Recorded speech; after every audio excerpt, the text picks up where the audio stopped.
United States Army, retired.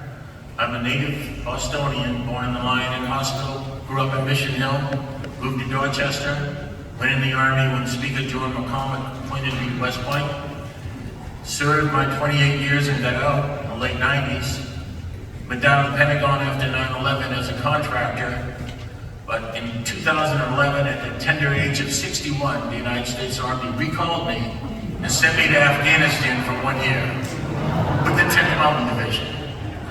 With that, we will never forget and do hold in highest esteem those who served and those who have served in the name of freedom. On behalf of the Massachusetts Executive Officer of Veteran Services in the Commonwealth of Massachusetts, this veteran ceremony is called to order. Governor, Lieutenant Governor, Colonel, General Keith, to everyone out there, public officials, I see some of my cabinet colleagues, our state auditor, Dizagli over here, Representative Stephen Exaros, all our public officials, but especially to our veterans, our military families, our Gold Star spouses and families. Welcome to Boston, welcome to Faneuil, and happy Veterans Day. This is a particularly important special Veterans Day for us at the Executive Office of Veteran Services. It's our very first.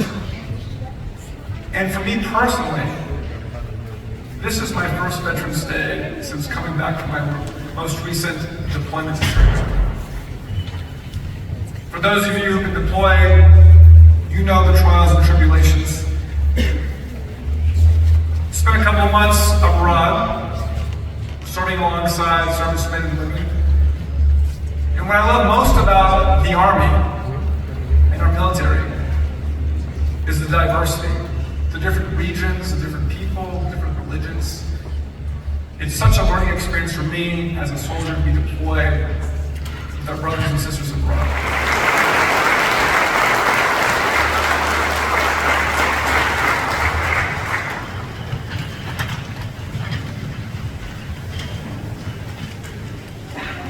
Thank you, Colonel Mullins, and thank you to everyone. It is indeed a privilege to be here this morning with all of you in historic Faneuil Hall to pay tribute to our Massachusetts veterans and to honor and celebrate Veterans Day. Before I begin, I just want to wish a happy 248th birthday to the United States Marine.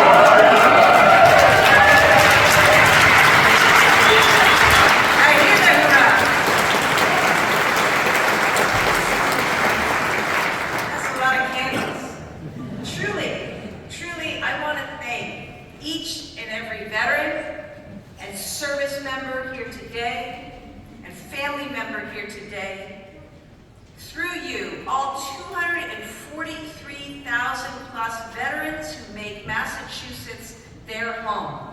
243,000 veterans make Massachusetts their home. Thank you for protecting our country, for strengthening our state, and enriching our communities. Thank you as well to the spouses, the partners, the families of those who serve. Thank you for your commitment and for your sacrifice. I want to recognize the Gold Star families represented by Presidents Robin Abbott and Peggy Griffin. Thank you for being here today.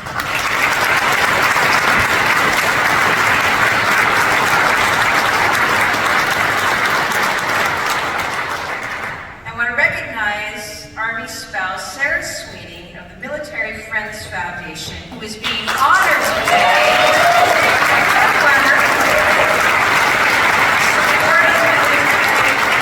veterans families.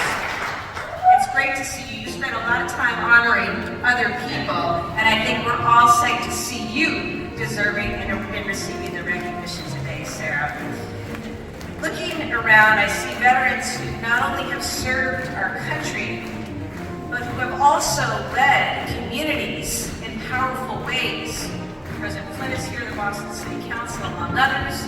Just an example of the ways in which veterans here in Massachusetts just continue to deliver, continue to say, put me in the game, continue to face up to challenges and say, I'm good to go to work. And I just am really, as governor, I just want you to know I'm so grateful. Lieutenant Governor and I are so grateful for the work that men and women are doing and the ways in which you're continuing to serve communities all across the state. To General Keefe and members of the Massachusetts National Guard, thank you for always being there and indeed working with us to take on some of the toughest challenges we face. Thank you.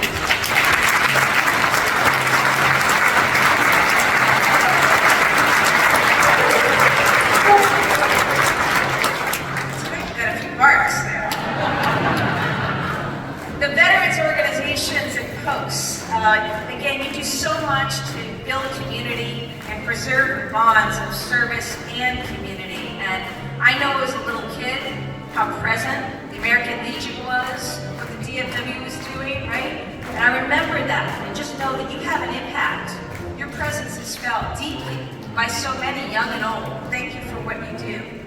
The members of our Massachusetts Veterans Service Officers Association who are being honored here today, thank you for being there for veterans in every single city and town in the Commonwealth. We honor you today.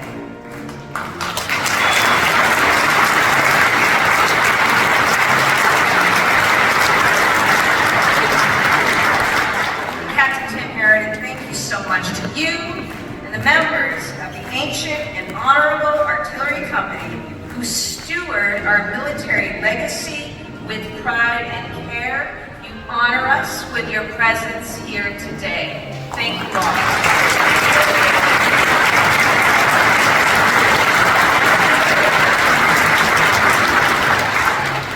I want to acknowledge other public servants. Senator John Vilas, co-chair of the Joint Committee on Veterans, Boston Commissioner of Veterans Services, Maura Santiago. Thank you both. Thank you as well.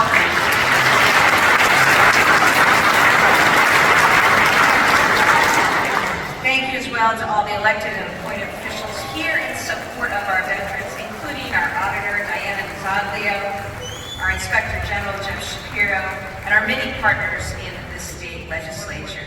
Thank you as well to our administration, our team. I know, Secretary Santiago, that your colleagues, we've got the whole cabinet here, and they're here because we hang together always as a team, but I know they were really, really so proud to be here today, supporting the great work that you are doing, because you are doing something that hasn't been done before.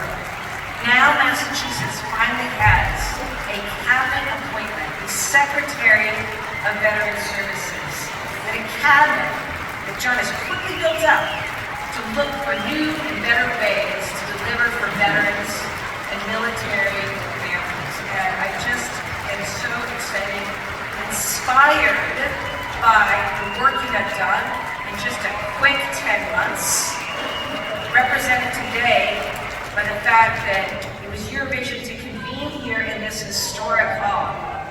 And we can go back even further than the United States Marine Corps, further than 248 years, because we know what happened here a long time ago was the bedrock, was the foundation. This is where our country was born. This is where our freedoms were first envisioned and realized and fought for. And so I appreciate Secretary Santiago that on this Veterans Day, in this Commonwealth of Massachusetts, in our great United States of America, that you saw fit to bring people together, to find ways to honor our history, and to commit to everything that history has delivered for this country. Thank you.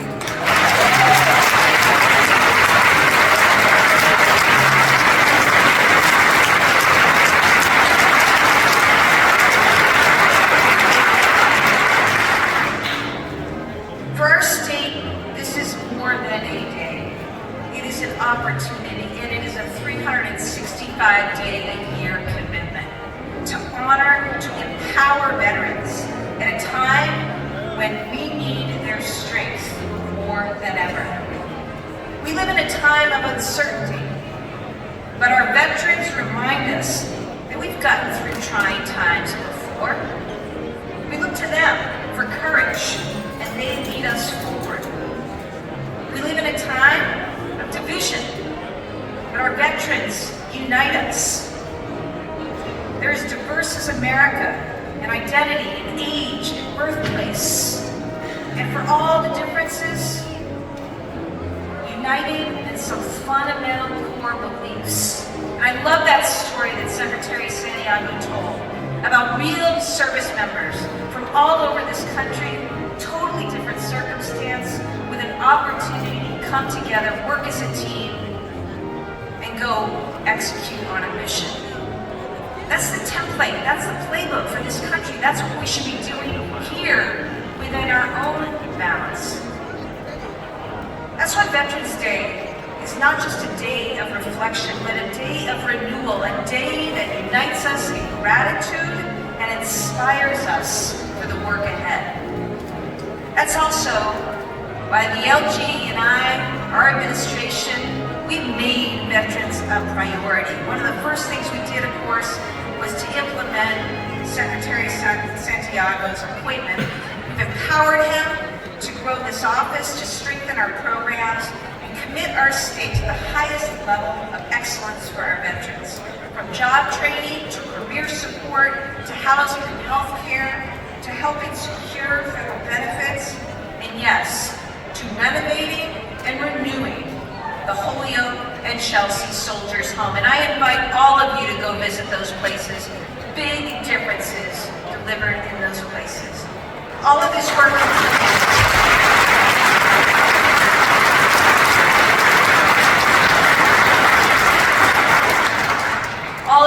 continues. Yesterday we announced the filing of our legislation, the HERO Act. This is the most comprehensive veterans legislation that we've seen in over 20 years. Yes, the HERO Act.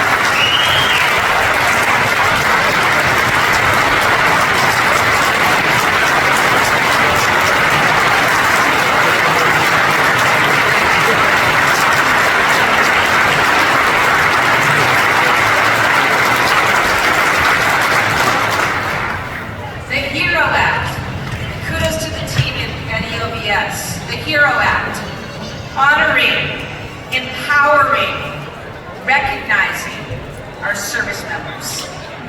It does a whole bunch of things. I'm only going to note a few, but it's a really important piece of legislation, and we look forward to getting it over the finish line. It's going to increase the disabled veteran annuity.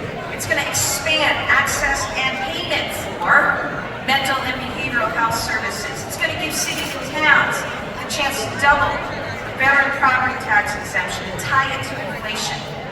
It's going to eliminate the fee for specialty veteran license plates. A small I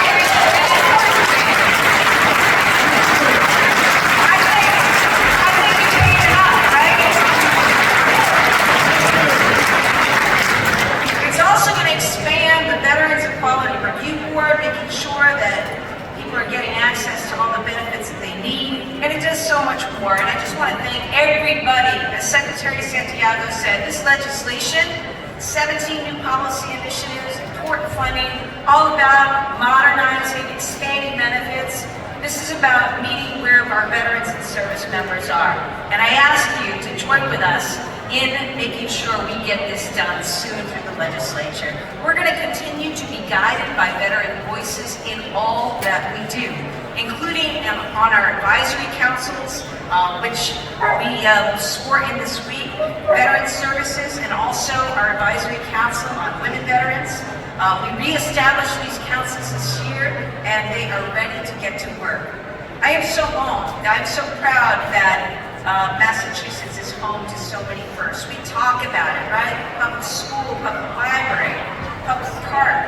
First to guarantee health care to all of our residents. First in freedom. The reason we were able to be first, and that we're the state that we are, is because of our veterans. We're home to the first National Guard and military units. You realize that? We are home to the first National Guard, I'm talking too much, but I'm going to say it again. We're home to the first National Guard in history. We're the birthplace. I don't care what Virginia says. We are the birthplace of the American Revolution.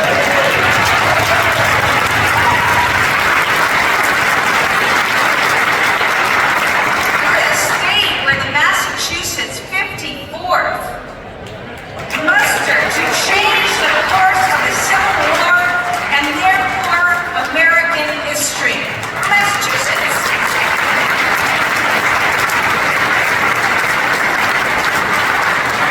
This is our legacy. This is what we must live up to.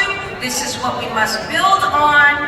And that is why we commit ourselves and recommit ourselves every day to being Massachusetts, great for our veterans, great for our service members, great for their families, and great together. God bless you all. Thank you for your service, and happy Veterans Day.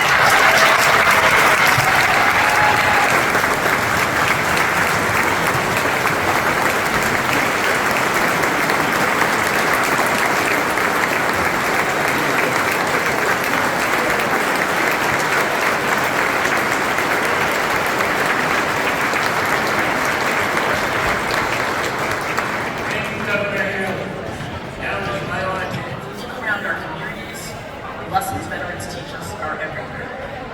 I want to echo the Governor's recognition of Secretary Santiago and the team at the Executive Office of Veterans Services. How fortunate we are in having this role, growing this new cabinet in a way that ensures that we're meeting the moment of what our veterans need. On Monday, our Executive Office launched an exhibit at the State House called The Many Faces of Veterans. I'd encourage all of you to check that out. It highlights the amazing range of contributions Massachusetts veterans have made to our state and our country. The veterans featured in the Many Faces exhibit include several who are here with us today, and the stories are truly inspiring. Brigadier General Enoch Woody Woodhouse, no stranger to no one in this room.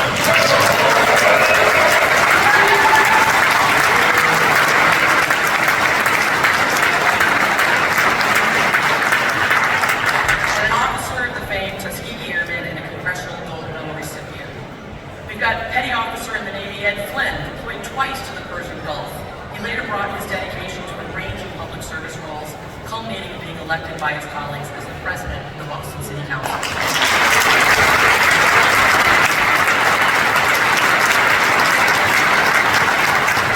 Officer Maura Santiago, a 20-year Navy veteran who served on 4 warships, as well as the USS Constitution, before becoming Boston's first Puerto Rican and first LGBTQ Veterans Commissioner.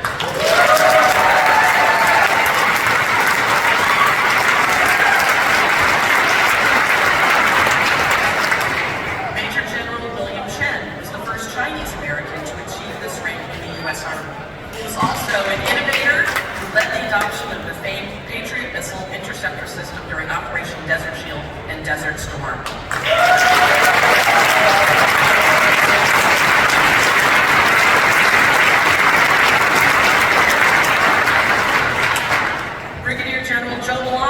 Also no stranger, served in the Vietnam era and since then has led a storied civilian career as both president of the Union Oyster House and the honorary consul general to Thailand.